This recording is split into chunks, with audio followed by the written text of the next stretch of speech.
మాట ఇవ్వమ్మా చెల్లి మరచిపోకి నా తల్లి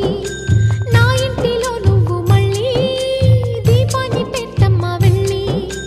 మట్టి పాలవుతున్న నా ఆశలన్నీ నీలో మళ్ళీ చిగురించాలి అప్పగిస్తున్నాను నిన్నే నమ్మి నిత్యం కొలిచే నా రాముణ్ణి బంగారు సీతమ్మవై